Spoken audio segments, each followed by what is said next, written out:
Сайн байна уу? Та бүхэнд Монгол банкны 2023 оны 3 дугаар сарын инфляцийн тайлангийн эдийн засгийн өсөлтийн хэсгийг танилцуулъя.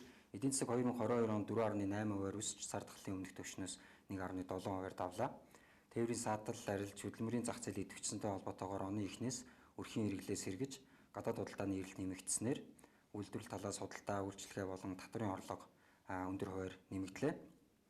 За үүн дээр нэмэгдээд үйлчлэл сайн байсантай холбоотойгоор үдээ аж ахуйн салбар 2022 онд өндөр өсөлтөд гарлаа. Эдгээр салбар нийтдээ эдийн засгийн өсөлтөд 5.6% эерэг нөлөө үзүүлсэн байна. Мөн оны сүүлийн хагас дуул уурхайн салбар эрчимчиж түүнийг дагаад тээврийн салбар өндөр өсөлтөд гарлаа.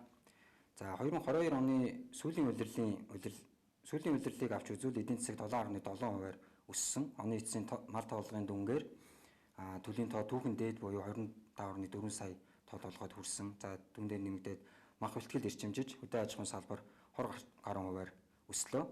За мөн 2020-оос 21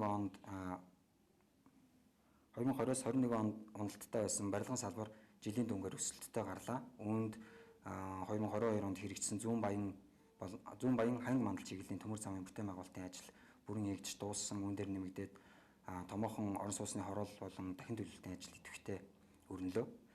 За нүүрсний тээвэрлэлд өнгөрсөн оны 8 дугаар сараас тогтворцсон бөгөөд 4 дугаар улиралд 12.7 сая тонн нүүрс экспортлсон нь улирлын түүхэн дээд үзүүлэлт боллоо. Үүнийг дагаад тээврийн салбарын үйлдвэрлэл сэргэлээ. Монгол банкны 2023 оны 2 дугаар сард боловсруулсан төсөөллөөр 2023-аас 24 онд эдийн засгийн өсөлтийг 4-5% татгалзахаар тооцлоо. За уул уурхайн салбарын идэвхжил цааш үргэлжлэх төлөвтэй байгаа нь эдийн засгийн өсөлтийн гол шалтгаан болж байна. За тухайлбал 2023 онд уул уурхайн салбар 14.7%-аар өсөх хүлээлттэй байна. Үүн дотроо нүүрсний экспорт хэвийн түвшинд буюу 36.5 сая тонн хүрэх. За цаашлаад үйлдвэрлэл нь 50 сая тоннд хүрэх таамаглалтай байна. За үүн дээр нэмэгдээд 2023 оноос оюутлогын далд уурхайн олборлт эхлэхтэй холбоотойгоор засгийн баяжмлын үйлдвэрлэл эдийн засгийн өсөлтөд эерэг нөлөө үзүүлэх таамаглалтай байна. За уул уурхайн бүтээгдэхүүний тээвэрлэлтээс гадна төмөр замын транзит тээврийн хэмжээ олон улсын геополитикийн хүндрэлийн өмнөх түвшинд хүрч сэргэж байгаатай холбоотойгоор тээврийн салбар өндөр хувиар өсөхөр байна.